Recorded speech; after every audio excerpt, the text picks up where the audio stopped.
చదువుకుంటా. ప్రకటన గ్రంథము 3వ అధ్యాయము 11వ వచనం. నేను త్వరగా వచ్చుచున్నాను, ఎవడును నీ కిరీటము నపహరింపకుండానట్లు నీకు కలిగిన దానిని గట్టిగా పట్టుకొనుము. అదేవిధంగా ఇదే గ్రంథంలో 2వ అధ్యాయము 25వ వచనంలో కూడా మనం చూసుకున్నట్లయితే ఈ మాటనే గమనించవచ్చు. నేను వచ్చే వరకు మీకు కలిగి ఉన్న దానిని గట్టిగా పట్టుకొనుడి కదా. ఉదయకాల సమయంలో కూడా మనం ఆరాధనలో అదే చూస్తూ వచ్చినాం. మనము గట్టిగా పట్టుకో ఉండాలి అని మనము పదే పదే మనకు చెప్పబడతా వచ్చింది. ఎందుకు పదే పదే చెప్పబడతా వచ్చిందంటే ఎందుకంట నేను త్వరగా వచ్చుచున్నాడు కాదు, యేసుక్రీస్తు ప్రభు వారు త్వరగా వస్తూ ఉంటున్నాడు. ఆయన రానే ఉన్నాడు. ఆయన రాకడ చాలా సమీపంగా ఉంది. చాలా ఈజ్ అట్ డోర్ స్టెప్, అంటే కరెక్ట్గా డోర్ దగ్గర నిలబడుకొని ఉన్నాడు కదా. కాబట్టి ఆయన రాకడ చాలా సమీపంగా ఉంది. కాబట్టి మనము చాలా జాగ్రత్తగా ఉండాలి అని హెచ్చరించబడతా వచ్చినాం కదా. కాబట్టి మనము అందుకే మనకు కలిగి ఉన్నటువంటి దాన్ని పట్టుకునేటువంటి వారంగా మనం ఉండాలి, దాన్ని విడిచిపెట్టేటువంటి వారంగా మనం ఉండకూడదు అని తెలియజేయబడతా వచ్చింది. ఇక్కడ కూడా మనం గమనించినట్లయితే ఈ ప్రకటన గ్రంథంలో ఇక్కడ చెప్పబడినటువంటి సంగతులు ఇది ఫిలదెల్ఫియా సంఘానికి చెప్పబడతా వచ్చినాయి కదా. మనం గమనించినట్లయితే 7వ వచనం, 3వ అధ్యాయం 7వ వచనం. చాలు. ఫిలదెల్ఫియాలో ఉన్న సంఘపు దూతకు ఇలాగ వ్రాయము. ఎవరికి రాస్తా వచ్చినాడు? ఇది ఫిలదెల్ఫియాలో ఉన్నటువంటి సంఘానికి రాస్తా వచ్చినాడు. వారి గురించినటువంటి సంగతులు చూడండి. 8వ వచనం. నీ క్రియలను నేను ఎరుగుదును, నీకున్న శక్తి కొంచెమై ఉండినను నీవు నా వాక్యమును గైకొని నా నామము ఎరుగననలేదు.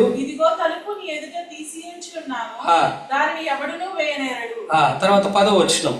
నీవు నా ఓర్పు విషయమైన వాక్యమును గైకొంటివి గనుక భూనివాసులను శోధించుటకు లోకమంతటి మీదికి రాబో శోధన కాలములో నేను నిన్ను కాపాడేదను. చూడండి, ఇక్కడ ఫిలదెల్ఫియాకి రాస్తా ఈ సంఘాల గురించి కొన్ని సంగతులు చెప్తా ఉంటున్నాడు. దేవుడు ఏమని చెప్తా ఉంటున్నాడంటే, నీ క్రియలను నేను ఎరుగుదును, నీకున్న శక్తి కొంచెమై ఉండినను నీవు నా వాక్యమును గైకొని నా నామమును ఎరుగననలేదు కదా. కాబట్టి వీళ్ళు దేనిని గట్టిగా పట్టుకొని ఉన్నారంటే, దేనిని పట్టుకొని ఉన్నారు? దేవుని వాక్యాన్ని. దేవుని వాక్యాన్ని చాలా గట్టిగా పట్టుకొని ఉన్నారు. దేవుని వాక్యానికి విధేయత చూపించేటువంటి విషయంలో చాలా గట్టిగా ఉంటా వచ్చినారు. అంతేకాదు ఇంకొక మాట ఇక్కడ ఏమని రాయబడతా వచ్చిందంటే, నీవు నా వాక్యమును గైకొని నా నామము ఏమంట అంటే ఆయన ఏమాత్రం విడిచిపెట్టలే కదా. కానీ వాళ్ళ గురించి ఏమని రాయబడతా పైన నీకున్న శక్తి అంటే వాళ్ళకి కొంచెమే శక్తి ఉంది, బలహీనులు కదా. వాళ్ళు ఎంత బలహీనులైనప్పటికీ కూడా వాళ్ళు ఏం చేస్తూ ఉంటున్నారంటే, దేవుని వాక్యాన్ని విడిచిపెట్టినటువంటి వారిగా లేరు, దేవుని వాక్యాన్ని గట్టిగా పట్టుకున్నటువంటి వారిగా ఉంటూ వచ్చినారు. అంతేకాదు దేవుని విడిచిపెట్టినటువంటి వారిగా లేరు. ఆయన నామాన్ని ఎరగనని లేదంటే దేవుని విడిచిపెట్టలే, దేవుని మీద ఉన్నటువంటి విశ్వాసాన్ని విడిచిపెట్టినటువంటి వారిగా లేరు వారి జీవితాల్లో కదా. కాబట్టి ఆ విధంగా వాళ్ళు జీవిస్తూ వచ్చినారు. అంతేకాదు ఇంకా 10వ వచనంలో మనం చూసుకున్నట్లయితే, నీవు నా ఓర్పు విషయమైన వాక్యమును గైకొంటివి కనుక ఓర్పు విషయమైనటువంటి వాక్యం అంట. అంటే ఎటువంటి పరిస్థితులు వచ్చినప్పటికీ, ఎన్ని సమస్యలు వచ్చినప్పటికీ కూడా వాళ్ళు ఏం చేస్తూ వచ్చినారంటే దేవుని వాక్యాన్ని గైకొంటా వచ్చినారు. దేవుని వాక్యాన్ని పాటించినటువంటి వారిగా, దేవుని వాక్యానికి విధేయత చూపించినటువంటి వారిగా వారి జీవితాల్లో ఉంటా వచ్చినారు. అందును బట్టి వాళ్ళ గురించి ఈ మాటలు దేవుడు రాయిస్తా వచ్చినాడు. తర్వాత ఇక్కడ 2వ అధ్యాయంలో మనం చూసినట్లయితే తుయతెరా సంఘానికి కూడా రాస్తూ వచ్చినాడు. 18వ వచనం, 2వ అధ్యాయం 18. ఇలాగు వ్రాయము. చాలు. తర్వాత 19వ వచనం. నీ క్రియలను, నీ ప్రేమను, నీ విశ్వాసమును, నీ పరిచర్యను, నీ సహనమును నేను ఎరుగుదును.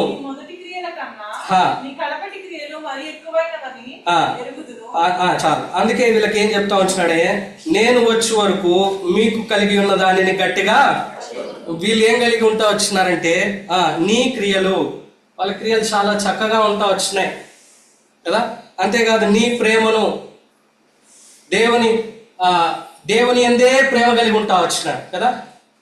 ఎఫెసీలో ఉన్నటువంటి సంఘానికి ఒక మాట రాస్తా వచ్చినాడు, ఏమని? మీకు మొదట ఉన్నటువంటి ప్రేమ ఇప్పుడు నాకు కనపడట్లే కదా. చూడండి 2వ అధ్యాయంలో మనం గమనించినట్లయితే 4వ వచనం, అయినను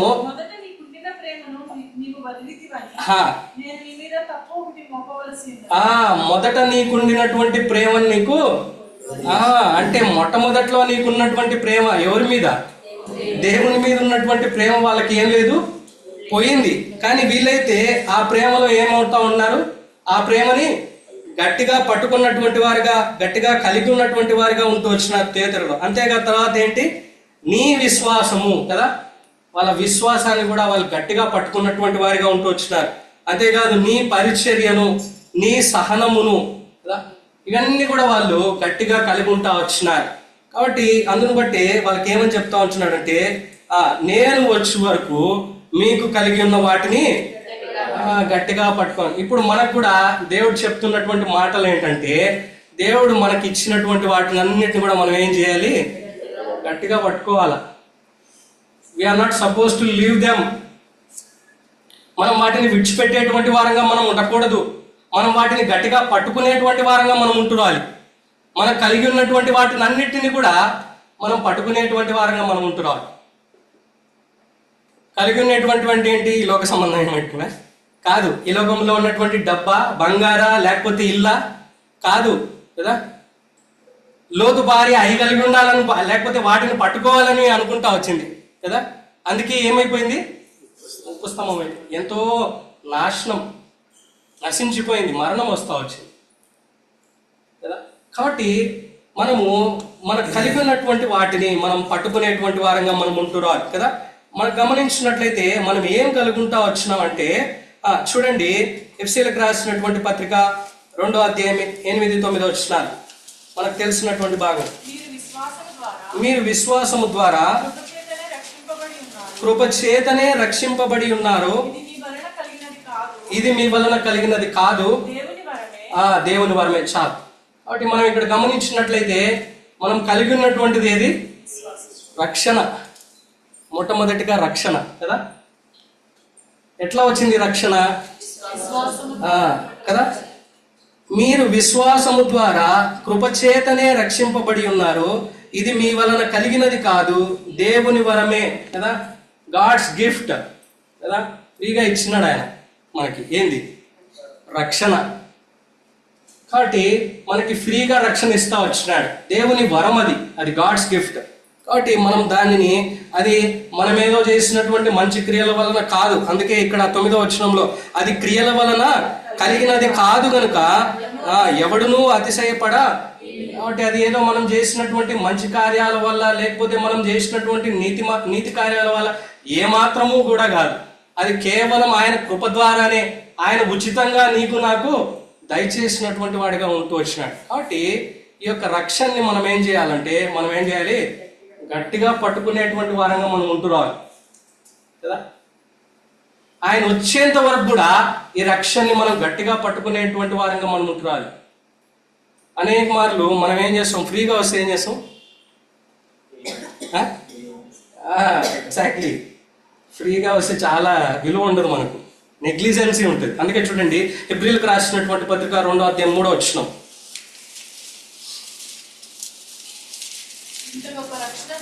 ఇంత గొప్ప రక్షణను చాలు. ఇంత గొప్ప రక్షణను మనం నిర్లక్ష్యము చేసిన ఎడల ఎలాగూ తప్పించుకుందాము. ఇది నార్మల్ రక్షణ కాదు. ఎట్లాంటిదంట? గ్రేట్ సాల్వేషన్ కదా. గొప్ప రక్షణ, చాలా గొప్ప రక్షణ ఇది. దీని వెనుక చాలా క్రయధనం ఉంది, ఎంతో క్రయధనం ఉంది కదా. ఆయన సమస్తమును విడిచిపెట్టి నీ కొరకై నా కొరకై ఈ లోకానికి వస్తా వచ్చినాడు. ఏమీ లేనటువంటి వాడిగా కదా. మనం అదే పశువుల పాకలో జన్మిస్తూ వచ్చినాడు. మనకి ఇంత గొప్ప రక్షణ ఆయన దయచేయడానికి ఆ కలువరి శిలువ మీద ఆయన ఏమవుతా వచ్చినాడు? బలి అవుతా వచ్చినాడు. తను తాను క్రయధనంగా చేసుకుంటా వచ్చినాడు. విమోచన అంటే అర్థం ఏంటి చెప్పండి? విమోచన వెల ఇచ్చి కొనుక్కోవడాన్ని విమోచన అంటారు కదా. ఇప్పుడు ఒక గొర్రె పిల్లని బలిస్తూ ఉన్నారనుకోండి, లేకపోతే అది ఇంకా చచ్చిపోవాలి అది కదా. దానికి ఏం చేయాలంటే ఇంత వెల ఇచ్చి ఓకే 30 రూపాయలు 40 రూపాయలు 50 రూపాయలు 100 రూపాయలు ఇచ్చి దాన్ని కొనుక్కొని దాన్ని విడిపించడం కదా. కాబట్టి క్రయం చెల్లించాలా. కాబట్టి ఆ క్రయాన్ని ఆయన కల్వరి శిలువలో నీ కొరకై నా కొరకై చెల్లిస్తా వచ్చినాడు. ఇది చాలా మనం చాలా నెగ్లిజెంట్ చేస్తాం. ఇంగ్లీష్లో అయితే ఏముందంటే నెగ్లెక్ట్, డోంట్ నెగ్లెక్ట్ అని ఉంది కదా. కాబట్టి మనం చాలాసార్లు ఈ రక్షణని నెగ్లెక్ట్ చేస్తూ ఉంటాం, ఎందుకంటే ఉచితంగా వచ్చింది కదా. కానీ ఇట్స్ ఏ గ్రేట్ సాల్వేషన్, చాలా గొప్ప రక్షణ. దాని వెనక ఎంతో క్రయదనం ఉంది. అందుకే ఆ తర్వాత అక్కడే మనం చూసినట్లయితే 4వ వచనంలో 3-4 వచనాలు, అట్టి రక్షణ ప్రభు బోధించుట చేత ఆరంభమై దేవుడు తన చిత్తానుసారముగా సూచక్రియల చేతను మహత్కార్యముల చేతను నానా విధములైన అద్భుతముల చేతను వివిధములైన పరిశుద్ధాత్మ వరములను అనుగ్రహించుట చేతను వారితో కూడా సాక్ష్యమిచ్చుచుండగా వినిన వారి చేత మనకు దృఢపరచ. ఎంతో మంది క్రయదనం కదా మనకి రక్షణ కలుగుతూ వచ్చింది. కాబట్టి దేవుని యొక్క వాక్యాన్ని మనం వింటూ వచ్చినాం, తద్వారా మనం ఆయన యందు విశ్వాసం ఉంచుట ద్వారా మనం రక్షించబడతా వచ్చినాం కదా. కాబట్టి ఇది చాలా గొప్ప రక్షణ. మనం దాన్ని నిర్లక్ష్యం చేసేటువంటి వారంగా లేకపోతే కేర్లెస్గా ఉండేటువంటి వారంగా మనం ఉండకూడదు. ఆ రక్షణ విషయమై మనం జాగ్రత్త కలిగి ఉండేటువంటి వారంగా మనం ఉంటూ రావాలి. మన రక్షణను మనం కాపాడుకునేటువంటి వారంగా మనం ఉంటూ రావాలి కదా. మనం దాన్ని ఎట్లంటే అట్లా మనం నిర్లక్ష్యంగా చూసేటువంటి వారంగా మనం ఉండకూడదు. ఫిలిప్పీయులకు రాసినటువంటి పత్రిక 2వ అధ్యాయం, ఫిలిప్పీయులకు రాసినటువంటి పత్రిక 2వ అధ్యాయము 12వ వచనం, కాగా నా ప్రియులారా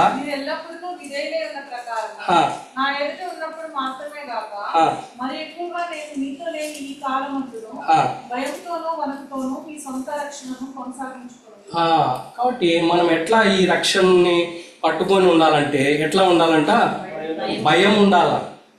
భయముతో వణుకుతో, అవును ప్రభువా ఇంత గొప్ప రక్షణ నేను నాకు దయచేసినావు, కాబట్టి నేను దీన్ని ఎట్లా నిర్లక్ష్యం చేస్తాను. కాబట్టి భయం కలిగి ఆ యొక్క వణుకు కలిగి మనం ఆ యొక్క మన రక్షణని మనం ప్రతిదినము మనం కాపాడుకునేటువంటి వారంగా మనం ఉంటురాదు. మనం దాన్ని విడిచిపెట్టినట్లయితే మనం కూడా ఏమైపోతాం అంటే బుద్ధి లేని కన్నికల్లాగా మిగిలిపోతాం. ఆయన ఎంతో క్రయధనం చెల్లించి నిన్ను నన్ను ఆయన రక్షిస్తూ వచ్చినాడు. కాబట్టి మనం దానికి ఆ వాల్యూ ఇచ్చి మనం నిర్లక్ష్యం చేయకుండా ఆ రక్షణని మనం కాపాడుకునేటువంటి వారంగా మనం ఉంటురాలి. తర్వాత మనం గమనించినట్లయితే తిమోతికి రాసినటువంటి మొదటి పత్రిక 6వ అధ్యాయం 12వ వచనం,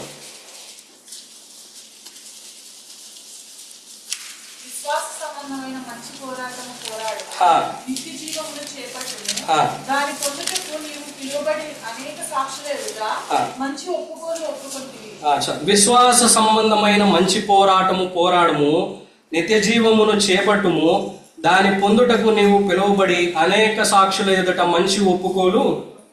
కాబట్టి ఇక్కడ దేన్ని చేపట్టాలనుంది, దేన్ని పట్టుకోవాలనుంది? విశ్వాస సంబంధమైనటువంటి మంచి పోరాటము. తద్వారా మనకేమొస్తుంది? నిత్య జీవం వచ్చేటువంటిదిగా ఉంటూ వస్తుంది. కాబట్టి మనం గమనించినట్లయితే మనకున్నటువంటి విశ్వాసాన్ని మనం ఏం చేయాలి? కాపాడుకోవాలి, దాన్ని పట్టుకోవాలి గట్టిగా. మనకున్నటువంటి విశ్వాసాన్ని మనం గట్టిగా పట్టుకునేటువంటి వారంగా మనం ఉంటురాలి. ఆ యొక్క విశ్వాసము ద్వారానే మనకు నిత్య జీవం కలిగేటువంటిదిగా ఉంటూ వస్తుంది కదా. అనేక మార్లు మన యొక్క విశ్వాసం పరీక్షించబడుతుంది కదా, అవునా కదా. మనం పొద్దున కూడా చూస్తూ వచ్చినాం. ఎవరిని పరీక్షించినాడు? నయోమి వాళ్ళ ఫ్యామిలీని పరీక్షించినాడు కదా. కరువు వచ్చింది, వస్తేనే ఏం చేసినారు? ఇమ్మీడియట్గా అంతే. మనం కూడా అనేక మార్లు అదే చేస్తూ ఉంటాం. మన విశ్వాసాన్ని పరీక్షించడానికి దేవుడు కొన్ని టెస్టులు పెడతా ఉంటాడు. టెస్ట్ పెట్టినప్పుడు ఇమ్మీడియట్గా మనం ఏం చేస్తూ ఉంటాం అంటే మన స్వబుద్ధిని ఆధారం చేసుకొని మనం ఏం చేస్తూ ఉంటాం? ఈ లోకంలోనికో లేకపోతే ఇంకొకటో ఏదో ఒకటి, తద్వారా మన జీవితంలో ఎంతో నష్టం కదా. ఆ యొక్క కుటుంబంలో ఎంతో నష్టం. ఒక్కసారిగా 3 చచ్చిపోయారు, 3 మగవాళ్ళు, ఎంత నష్టం. కాబట్టి మన విశ్వాసం పరీక్షించబడుతుంది ఈ లోకంలో ఉన్నప్పుడు. మన పరిస్థితుల ద్వారా, మన చుట్టూ ఉన్నటువంటి మనుషుల ద్వారా. మనం ఈ విశ్వాసంలో ఉన్నప్పుడు అనేక మంది మనల్ని నిరుత్సాహపరుస్తూ ఉంటారు కదా. భలే దేవుణ్ణి నమ్ముకున్నావే, నీకేం జరగట్లేదే అంటారు. అయినప్పటికీ కూడా we have to take stand on our faith. మన యొక్క విశ్వాసం మీద మనం నిలబడేటువంటి వారంగా మనం ఉంటూ రావాలి కదా. కాబట్టి విశ్వాసం, మన యొక్క విశ్వాసాన్ని మనం గట్టిగా పట్టుకునేటువంటి వారంగా మనం ఉంటూ రావాలి. విశ్వాసాన్ని పట్టుకోలేకపోతే మన జీవితంలో మనం అన్నింటినీ కోల్పోయేటువంటి వారంగా మనం ఉంటూ. యోబు జీవితంలో కూడా దేవుడు యోబు యొక్క విశ్వాసాన్ని పరీక్షిస్తూ వచ్చినాడు. అన్ని కోల్పోతా వచ్చినాడు. ఆస్తి కోల్పోతా వచ్చింది, పిల్లల్ని కోల్పోతా వచ్చినాడు. అన్ని కోల్పోయినప్పటికి కూడా చూడండి, యోబు గ్రంథము 13వ అధ్యాయం 15వ వచనం.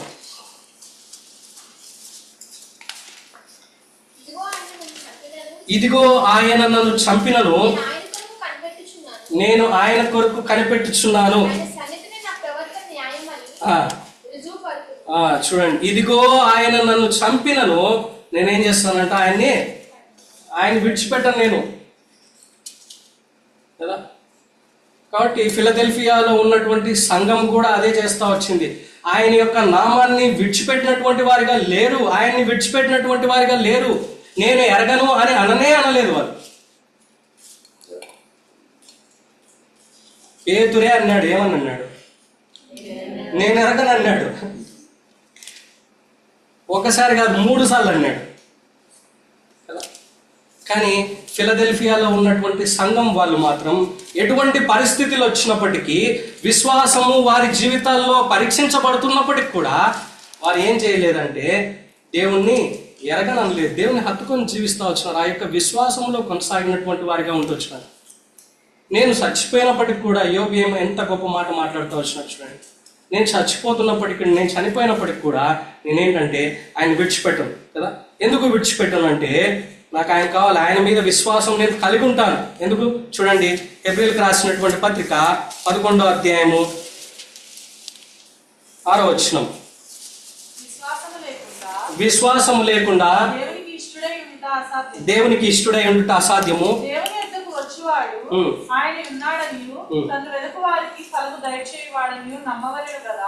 చాలు.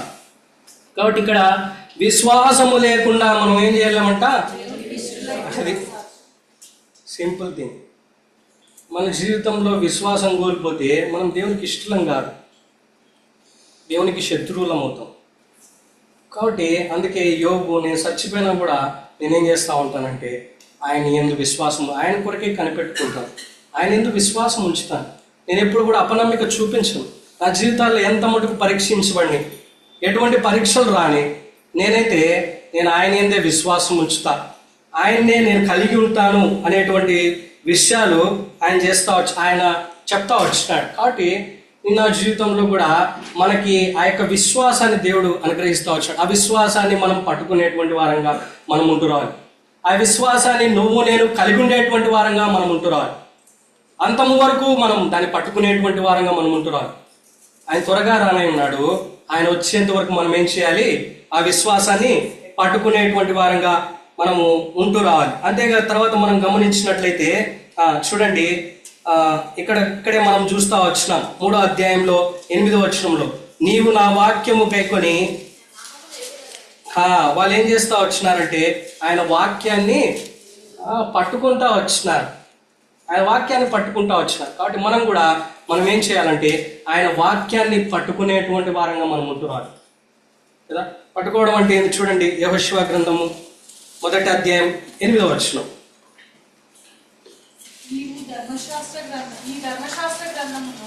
ఈ ధర్మశాస్త్ర గ్రంథమును నీవు బోధింపక తప్పిపోకూడదు. దానిలో వ్రాయబడిన వాటన్నిటి ప్రకారము చేయుటకు నీవు జాగ్రత్త పడినట్లు దివారాత్రము దాన్ని ధ్యానించిన ఎడల నీ మార్గమును వర్ధిల్ల చేసుకొని చక్కగా కాబట్టి చూడండి, ఈ ధర్మశాస్త్ర గ్రంథమును నీవు బోధింపక తప్పిపోకూడదు, దానిలో వ్రాయబడిన వాటినన్నిటి ప్రకారము చేయుటకు నీవు జాగ్రత్త పడినట్లు దివారాత్రము దాన్ని ధ్యానించిన యెడల నీ మార్గమును వర్ధిల్ల చేసుకొని చక్కగా ప్రవర్తించదవు. కాబట్టి మనము ఈ వాక్యాన్ని నిరంతరం పట్టుకోవాలి. పట్టుకొని మనం ఏం చేయాలంటే దాన్ని ధ్యానించాలి కదా కదా. అందుకే మనం కీర్తనల 1వ అధ్యాయంలో కూడా ఏమనుంది?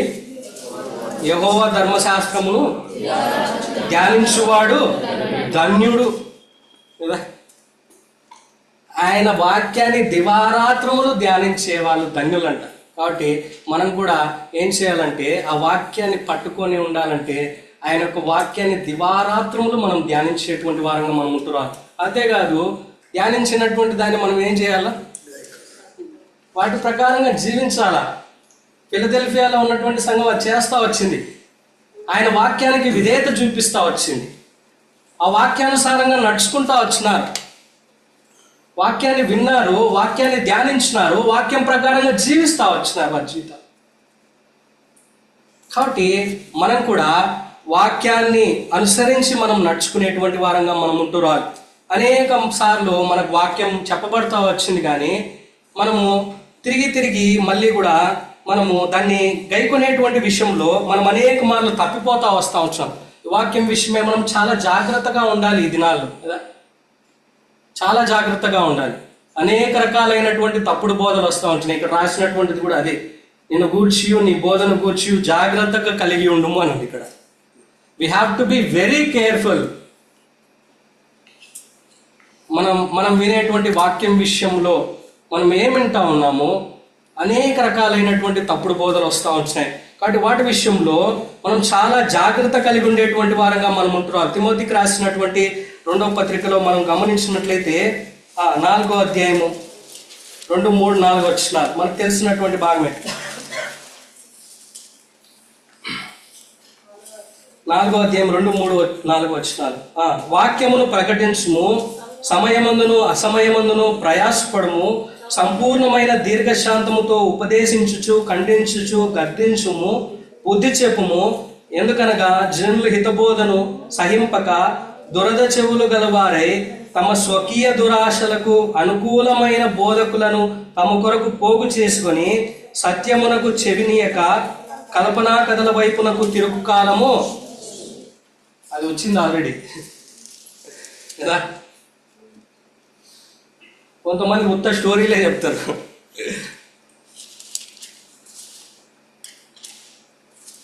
బాధాకరమైనటువంటి విషయం ఏంటంటే అటువంటి వాటి మీదనే ఆసక్తి ఎక్కువ, వాక్యమే ఉండదు. కరెంట్ అఫైర్స్ తీసుకొని వాక్యం చెప్తారు.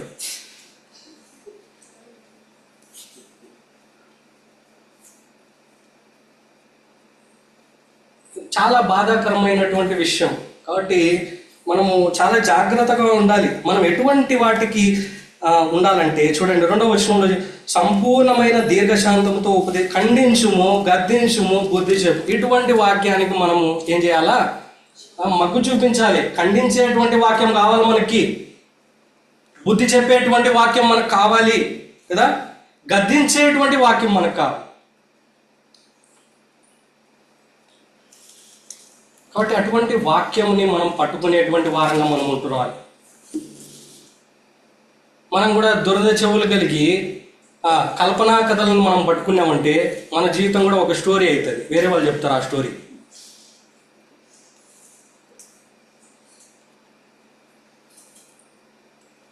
Sadly that will happen. అదే జరుగుతుంది. కాబట్టి మనం చాలా జాగ్రత్తగా ఉండాలి. మనం వాక్యాన్ని ఏం చేయాలి? మనం పట్టుకునేటువంటి వారంగా మనం ఉంటున్నాం. తర్వాత మనం గమనించినట్లయితే ఎబ్రిల్కి రాసినటువంటి పత్రిక చూడండి. ఎబ్రిల్కి రాసినటువంటి పత్రిక 6వ అధ్యాయం 19వ వచనం.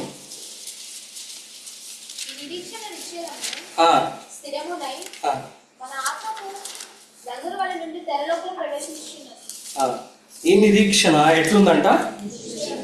నిశ్చలమును స్థిరమునై మన ఆత్మకు లంగరు వలె నుండి తెర లోపల. కాబట్టి మనకున్నటువంటి నిరీక్షణని మనం ఏం చేయాలి? గట్టిగా పట్టుకోవాలి కదా. నిరీక్షణ, మనకు కలిగి ఉన్నటువంటి నిరీక్షణ మనం గట్టిగా పట్టుకుని ఉండేటువంటి వారంగా మనం ఉంటున్నారు. కాబట్టి ఎందుకంటే మనకున్నటువంటి నిరీక్షణ ఎట్లాంటిదంట, మన నిరీక్షణ ఎట్లా ఉండాలంట, నిశ్చలంగా ఉండాలి, స్థిరంగా ఉండాలి కదా. అంతేకాదు అది మన ఆత్మకి ఎట్లా ఉంటుందంట, లంగర్ అంటే ఏంటి, యాంకర్ కదా. యాంకర్ ఎందుకు వేస్తారు, లంగర్ ఎందుకు వేస్తారు, గాలి వచ్చినప్పుడు లేకపోతే అలలు ఎక్కువగా వచ్చినప్పుడు ఓడ ఆ యొక్క అలలకి లేకపోతే ఆ గాలికి కొట్టుకొని పోకుండా ఉండున్నట్లు ఏం చేస్తారంటే లంగర్ వేస్తారు, యాంకర్ వేస్తారు. కాబట్టి నిరీక్షణ అనేటువంటిది మన ప్రాణాలకి లేకపోతే మన ఆత్మకు అట్లా ఉంది కదా, లంగరు వలె ఉందంట. కాబట్టి అది స్థిరంగా ఉండాలి, నిశ్చలంగా ఉండాలి. దేని మీద, ఇక్కడ ఏమనుంది, ఆయన మళ్ళా నేను మరలా తిరిగి వస్తాను. కాబట్టి మన నిరీక్షణ దేని మీద ఉంటుంది, అనేక మార్లు కెరీర్ మీదనో లేకపోతే డబ్బు మీదనో కదా, లేకపోతే ప్రభుత్వాల మీదనో కదా, వీటన్నిటి మీద మన నిరీక్షణ ఉంటుంది. కాబట్టి వాటి మీద మన నిరీక్షణ కాదు, కానీ మన నిరీక్షణ దేని మీద ఉండాలంటే, మన నిరీక్షణ ఎవరై ఉండాలి, యేసుక్రీస్తు ప్రభువారై ఉండాలి, యేసుక్రీస్తు ప్రభువారై ఉండాలి కదా. పేతురు రాసినటువంటి మొదటి పత్రిక 3వ అధ్యాయం, క్షమించండి, పేతురు రాసినటువంటి మొదటి పత్రిక 1వ అధ్యాయం 3వ వచనం.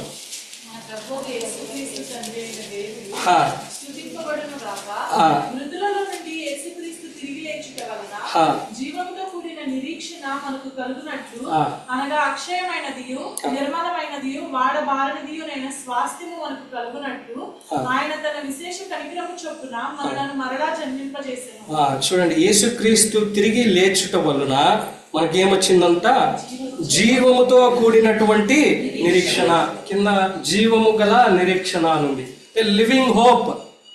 కాబట్టి యేసుక్రీస్తు ప్రభువారు తిరిగి లేచినాడని మనం నమ్ముతున్నట్లయితే మనకేమొచ్చిందంటే జీవం కలిగినటువంటి నిరీక్షణ వచ్చింది. ఎప్పుడైతే మనం అటువంటి జీవం కలిగినటువంటి నిరీక్షణలో మనం ఉన్నామో, మనము ఎవరి వైపే చూడాలంటే యేసుక్రీస్తు వారి వైపే చూడాలి కదా.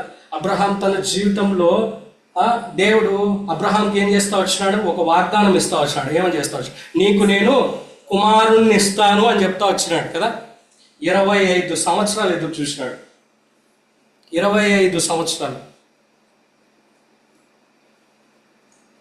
1-2 సంవత్సరాలు కూడా కాదు, అనేక మార్లు మన జీవితాల్లో కూడా మనం నిరీక్షని కోల్పోయేటువంటి వారంగా ఉంటూ వస్తాం. కొన్నిసార్లు మన ప్రార్థనలు ఆలకించబడవు, లేకపోతే కొన్నిసార్లు ఆ ప్రార్థనలకి జవాబులు రావడానికి సమయం పడుతుంది కదా. కొన్నిసార్లు ఆయన వాగ్దానం చేసిన దానికి మనకి సమయం పడుతుంది. అయినప్పటికీ కూడా మనం నిరీక్షణ కలిగి జీవించేటువంటి వారంగా మనం ఉంటున్నాం. అబ్రహాం నిరీక్షణ కలిగి జీవిస్తూ వచ్చినాడు, తద్వారా తన జీవితంలో ఎంతో గొప్ప ఆశీర్వాదాన్ని పొందుకుంటూ వచ్చినాడు కదా. అంతేకాదు చూడండి, తీతుకు రాసినటువంటి పత్రికలో మనం గమనించినట్లయితే 2వ అధ్యాయం 12వ వచనం.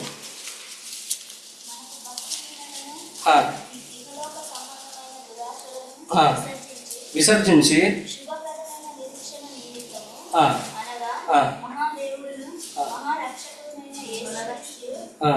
మన రక్షకుడునైన యేసుక్రీస్తు మహిమ యొక్క ప్రత్యక్షత కొరకు ఎదురు చూచు ఈ లోకములో స్వస్థ బుద్ధితోనూ నీతితోనూ భక్తితోనూ బ్రతుకుచుండవలనని మనకు. కాబట్టి ఎటువంటి నిరీక్షణ అంట, శుభప్రదమైనటువంటి నిరీక్షణ నిమిత్తం మనం ఏమేమి విడిచిపెట్టాలంట, భక్తిహీనతను, ఇహలోక సంబంధమైనటువంటి దురాశలను విసర్జించి, కాబట్టి ఇవన్నిటిని కూడా మనం విసర్జించేటువంటి వారంగా మనం ఉంటున్నాం. ఇవన్నీ కూడా మనం విసర్జించలేకపోతే మనం ఏం కోల్పోతూ వస్తాం, మన నిరీక్షణ కోల్పోతూ వస్తాం.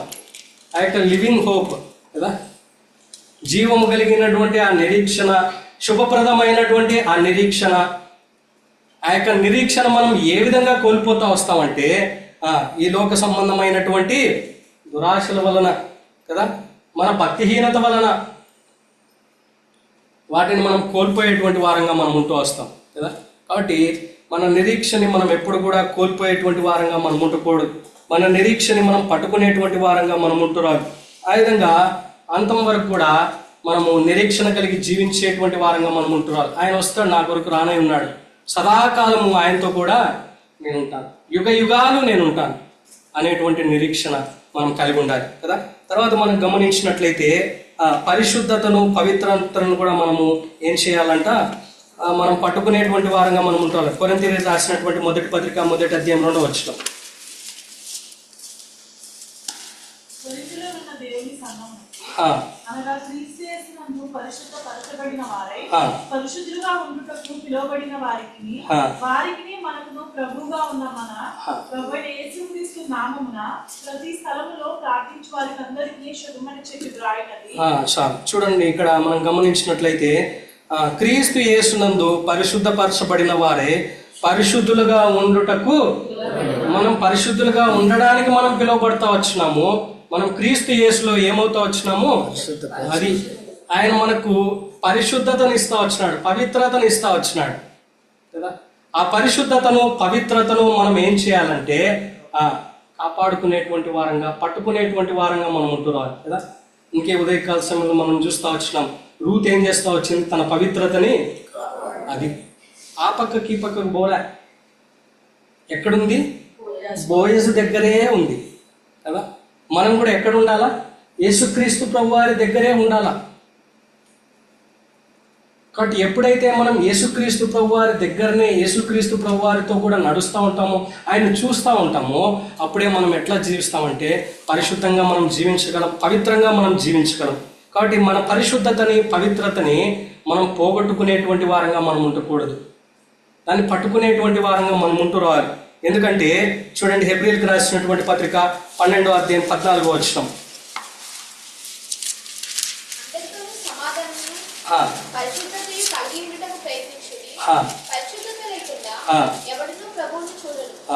పరిశుద్ధత లేకుండా ఎవరును, అది పరిశుద్ధత లేకపోతే మనం ప్రభువును చూడలేం. కాబట్టి అందుకే మనం యొక్క పరిశుద్ధతను మనం ఏం చేయాలంటే పట్టుకొని ఉండాలి. ఆయన యొక్క పరిశుద్ధతను నీకు నాకు ఇస్తా వచ్చినాడు, మనం దాన్ని కలిగి ఉన్నాము. ఆ కలిగి ఉన్నటువంటి దాన్ని మనం ఏం చేయాలంటే పట్టుకొని ఉండాలి. మనం అటు ఇటు వెళ్ళిపోయేటువంటి వారంగా మనం ఉండకూడదు. యేసుక్రీస్తు వారి వెంబడే మనం నడుస్తూ రావాలి, యేసుక్రీస్తుతోనే మనం నడుస్తూ ఉండాలి. అప్పుడే మనము పరిశుద్ధత కలిగి ఉండేటువంటి వారంగా మనం ఉంటూ వస్తాం కదా. ఆ విధంగా మనం ఉండాలి, ఆ విధంగా మనం జీవించాలి అని ఆయన కోరుకుంటూ వస్తుంటాడు. చివరిగా మనం గమనించినట్లయితే ఇక్కడ తుయతీరులో ఉన్నటువంటి సంఘానికి ఏం చెప్తా ఉంటున్నాడు, నీ పరిచర్యను ఏం చేయాలంట, పరిచర్యను కూడా మనం ఏం చేయాలంటే, ఇంకా చాలా ఉన్నాయి, మనం చాలా కలిగి ఉన్నాం, దేవుడు మనకి చాలా ఇస్తా వచ్చినాడు, వాటన్నిటిని కూడా మనం పట్టుకునేటువంటి వారంగా మనం ఉంటున్నాడు కదా. ఆయన యొక్క పరిశుద్ధాత్మను పట్టుకొని ఉండాలి కదా. మనం ఉదయకాలం అదే చూస్తూ వచ్చినాం, బుద్ధి లేనటువంటి కన్యకలు ఏం కోల్పోతూ వచ్చినారు, నూనె లేదు కదా. పరిశుద్ధాత్మను దుఃఖపరిచినటువంటి వారిగా ఉంటూ వచ్చినారు. అందును బట్టే వాళ్ళు ఏం చేస్తూ వచ్చినారంటే ఆయనతో కూడా ప్రవేశించలేకపోతా వచ్చినారు, ఆయనతో కూడా వెళ్ళలేకపోతా వచ్చినారు. కాబట్టి ఈ విధంగా మనం గమనించినట్లయితే మన పరిచర్యను కూడా మనం ఏం చేయాలంటే గట్టిగా మనం పట్టుకునేటువంటి వారంగా మనం ఉంటూ రావాలి. ఆయన నీకు నాకు పరిచర్య ఇస్తా వచ్చినాడు, ఆ పరిచర్యను మనం పట్టుకొని ఆయన పరిచర్యను మనం జరిగించేటువంటి వారంగా మనం ఉంటూ రావాలి. ఆ యొక్క పరిచర్యను మనము ఎట్లా జరిగించాలంటే చూడండి, చివరిగా ఈ మాట చదువుకొని మనం ముగించుకుంటూ అవుతాం. హెబ్రీయులకు రాసినటువంటి పత్రిక 12వ అధ్యాయం 28-29 వచ్చినారు. అందువలన మనము నిశ్చలమైన రాజ్యమును పొంది దైవ కృప కలిగి ఉండుము, ఆ కృప కలిగి వినయ భయభక్తులతో దేవునికి ప్రీతికరమైనటువంటి సేవ పరిచర్య చేయుదుము. ఏలైనగా చూడండి, మనం దైవ కృప కలిగి ఉండుము, ఆ కృప కలిగి ఎట్లా ఉండాలంట, వినయ భయభక్తులతో దేవుని సేవించేటువంటి వారుగా, దేవునికి పరిచర్య చేసేటువంటి వారంగా నువ్వు నేను ఉంటూ రావాలి. ఆ విధంగా ఉన్నప్పుడే మన జీవితాల్లో మనం ఆయన్ని ఎదుర్కొన్నప్పుడు మనము ఆయన వచ్చేంత వరకు కూడా మనం వీటన్నిటిని పట్టుకున్నప్పుడే మనం ఆయనతో పాటు కూడా మనం వెళ్ళేటువంటి వారంగా మనం ఉంటూ వస్తాం. ఆయనతో పాటు కూడా మనము ఆయనతో కూడా మనం ఆ విధంగా మనం వెళ్ళిపోయేటువంటి వారంగా మనం ఉంటూ వస్తాం. లేకపోతే చాలా దారుణమైనటువంటి పరిస్థితులు మనం ఎదుర్కొనేటువంటి వారంగా మనం ఉంటూ వస్తాం. ఈ యొక్క సంఘం, ఫిలదెల్ఫియా సంఘం, ఎటువంటి పరిస్థితులు వచ్చినప్పటికి కూడా వారి జీవితాల్లో వారికి కలిగి ఉన్నటువంటి వాటిని వాళ్ళు పట్టుకొని జీవిస్తూ వచ్చినారు. కాబట్టి మనం కూడా మనకు కలిగి ఉన్నటువంటి వాటిని అన్నిటిని కూడా మనం పట్టుకొని జీవించేటువంటి వారంగా మనం ఉంటున్నారు. మనము ఇవి వీటిని విడిచిపెట్టడానికి కారణాలు ఏంటి తెలుసా? మొట్టమొదటిగా ఏంటంటే మనం దేవునితో కూడా సంబంధం లేకుండా ఉండడం కదా. అందుకే యోహాను సువార్త 15వ అధ్యాయంలో మనం గమనించినట్లయితే, నాకు వేరుగా ఉండి మీరేమీ చేయలేరు కదా. మనం ఆయనతో కూడా వేరు కలిగినటువంటి వారంగా ఉంటున్నారు. ఆయనతో మనం అంటుకట్టబడినటువంటి వారంగా ఉంటున్నారు. అంతేకాదు మనం గమనించినట్లయితే ఈ లోక సంబంధమైనటువంటి దురాశల వలన కదా మనము వీటిని విడిచిపెట్టేటువంటి వారంగా అనేక సందర్భాల్లో విడిచిపెట్టేటువంటి వారంగా మనం ఉంటూ వస్తాం. కాబట్టి వీటన్నిటిని కూడా మనం విడిచిపెట్టి మనం ఏం చేయాలంటే మనకు కలిగి ఉన్నటువంటి వాటిని గట్టిగా పట్టుకునేటువంటి వారంగా మనం ఉంటున్నాం. ఆయన త్వరగా రానై ఉన్నాడు. దేవుడి వాక్యాన్ని దీవించుగాక.